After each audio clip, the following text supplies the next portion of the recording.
এই মাদ্রাসাকে পুনর্জীবিত করার জন্য পাগড়ি আছে, পাঞ্জাবি আছে, লম্বা নামাজ পড়ে না। এই মাদ্রাসার অবস্থা হয়েছে, এই মাদ্রাসার অবস্থা হয়েছে। এই জন্য এই মাদ্রাসাকে জিন্দা করা। যে সমস্ত বুজুর্গ এই মাদ্রাসার খুঁটি কেটে দিচ্ছে, ওনাদের কি আশা ছিল যে আমরা মারা যাব, এই মাদ্রাসাগুলো চলবে সব আল্লাহ আজাদ থেকে আমরা বাঁচে থাকবো।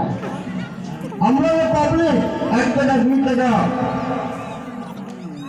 100-200 করে ধান চলে বড় করে আজাদের জন্য, বড় করে যেটা আল্লাহ জাহান্নামে না যায়, কিন্তু আজকে দেখা যায় চালা হয় মাদ্রাসা পড়া নাই, মাদ্রাসা ছাত্র নাই।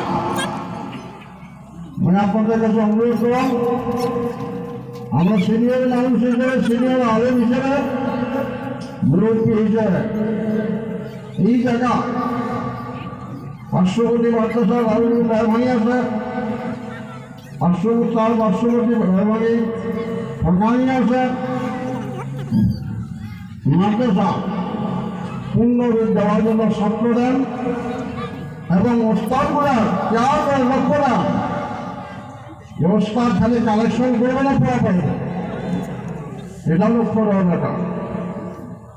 আমরা ছাত্র দেওয়ার জন্য রাজ দিয়েছি, ছাত্র দেব মাদ্রাসা পূর্ণ পঞ্চায়েত উন্নতি আমলগুলো হয়।